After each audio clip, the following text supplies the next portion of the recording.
Welcome to our channel. Today, we're diving into the fascinating world of New Zealand, a place so magical some say it's Middle Earth in disguise. Now, we all know about the stunning landscapes, the Lord of the Rings connection, and those adorable little creatures called kiwis. No, not the fruit, the birds, darling, though the fruit is quite nice too. What we're here to uncover are those charming, quirky habits that make New Zealanders, or Kiwis as they like to be called, so unique. So grab yourselves a cuppa, maybe even a Tim Tam or two, and get ready to be entertained. Right, let's address the elephant in the room, or should I say, the hobbit in the dairy. Kiwis love going barefoot.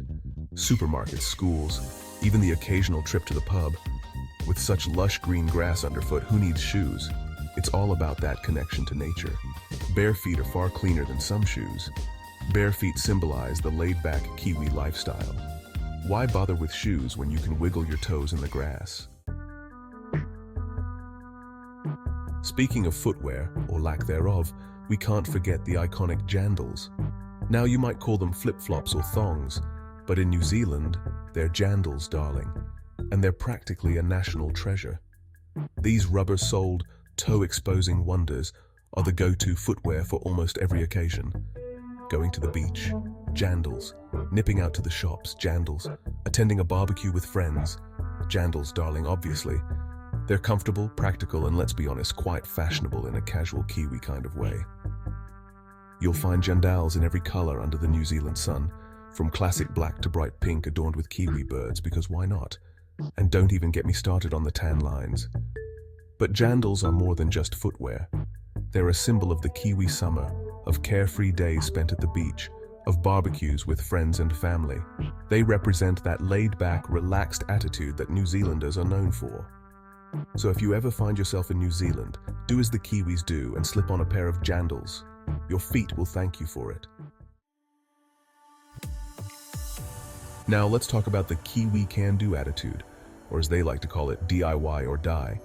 New Zealanders are a resourceful bunch, known for their ability to fix, build, or create just about anything with a bit of number 8 wire.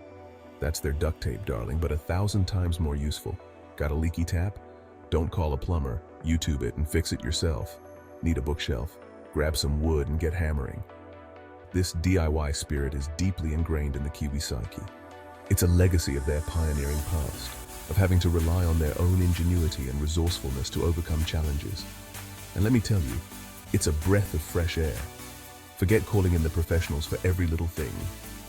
Kiwis are all about rolling up their sleeves and giving it a go themselves. It's this sense of self-sufficiency and practicality that makes them such capable and independent people. Chapter 4. Rugby. More than just a game. Right, let's talk about a subject close to every Kiwi's heart. Rugby. Now I know what you're thinking, Graham, it's just a game. Oh honey, you couldn't be more wrong.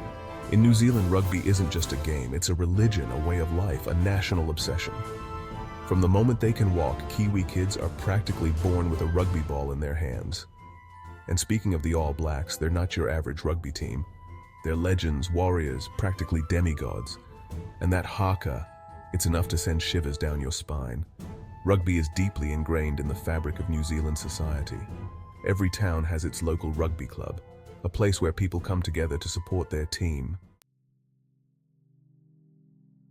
Chapter 5. Batch Life, Kiwi Holidays done right.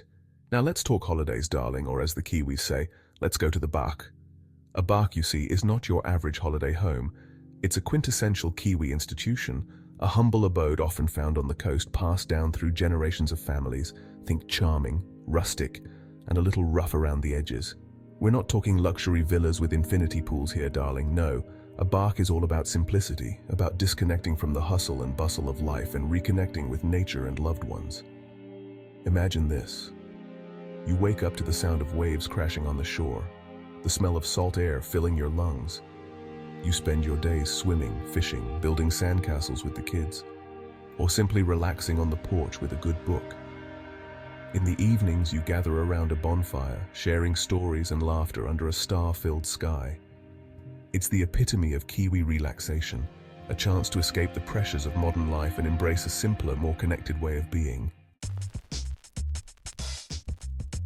Chapter 6. Kiwi Slang. You're sweet as. Now let's have a bit of fun with the Kiwi language, shall we? Because let me tell you, these Kiwis love their slang. It's like they've got their own secret code, and once you crack it, you'll be fluent in no time. For instance, if someone tells you something is sweet as, don't go looking for a dessert trolley, darling. They're simply saying it's fantastic, brilliant, top-notch. And if you hear someone say, sure, don't worry, they're not about to sneeze. It's their way of saying thanks, cheers, or even goodbye. Multi-purpose, see? And then there's bro. Now this one's not just reserved for your actual brother. Oh no, in New Zealand, everyone's a bro. The postman, the barista, your dentist, even your mother-in-law, bless her cotton socks. It's a term of endearment, a way of showing camaraderie and connection. So if you want to blend in with the locals, start sprinkling your sentences with a bit of Kiwi slang. Just remember, practice makes perfect. Or as they say in New Zealand, give it a go, bro. Chapter 7. The Haka, a powerful display of culture. Now let's talk about a truly awe-inspiring aspect of New Zealand culture, the Haka. No, it's not just a bunch of blokes being loud and scary, though it can be a bit intimidating, I'll grant you that. The Haka is a traditional Maori war dance, a powerful display of strength, pride and unity.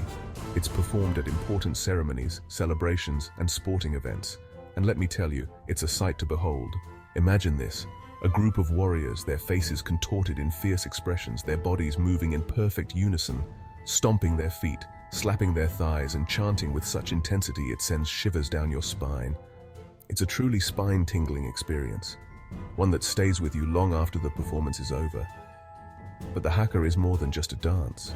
It's a way for the Maori people to connect with their ancestors, to tell their stories, and to share their culture with the world. Calling all caffeine addicts, New Zealand is a coffee lover's paradise. Forget your instant granules, darling. Kiwis take their coffee seriously. And their coffee of choice? The flat white, a velvety smooth espresso drink with a thin layer of microfoam, perfect for those who appreciate a good caffeine hit without the fluff. You'll find fantastic coffee shops on practically every corner, each with its own unique atmosphere and baristas who are practically coffee artists. But it's not just about the coffee itself, darling. It's about the entire coffee culture. Kiwis see coffee as an opportunity to socialize, to catch up with friends, or simply to take a break from the day and enjoy a moment of quiet contemplation. So, if you find yourself in need of a caffeine fix in New Zealand, step into one of their many coffee shops and experience the magic for yourself. Now let's talk about the Kiwi love affair with the great outdoors. With its breathtaking landscapes from snow-capped mountains to pristine beaches, it's no wonder New Zealanders are such outdoor enthusiasts. Hiking, camping, fishing, surfing, you name it. They do it all, and they do it with gusto. It's in their DNA, darling, this deep connection to nature. They're practically born with hiking boots on their feet and a backpack full of trail mix. And who can blame them? With such stunning scenery on their doorstep, it would be a crime not to explore it. Whether it's conquering a challenging mountain trail, kayaking through pristine fjords, or simply going for a leisurely stroll in the park, Kiwis know how to appreciate the natural wonders that surround them. It's this love for the outdoors that makes New Zealand such a special place to visit, and such a fantastic playground for adventure seekers. Last but not least, let's talk about the Kiwi commitment to protecting their stunning natural environment. New Zealanders are incredibly environmentally conscious, darling. They understand that their beautiful country is a gift, and they're determined to preserve it for future generations. You won't find many plastic bags blowing in the wind here, darling. Oh no, Kiwis are all about reusable bags, recycling, and reducing their carbon footprint.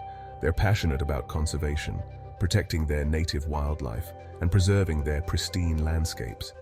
It's this deep respect for the environment that makes New Zealand such a leader in sustainability and ecotourism. So, if you're looking for a destination that's not only beautiful, but also committed to protecting its natural wonders, look no further than New Zealand. So there you have it, darling. 10 unique habits that make New Zealanders so special. From their barefoot ways and love of Jandals to their DIY spirit and passion for rugby, Kiwis are a unique breed. They're friendly, down to earth, and always up for an adventure. So if you ever get the chance to visit this beautiful corner of the world, do yourself a favor and embrace the Kiwi way of life. You might just learn a thing or two about yourself along the way.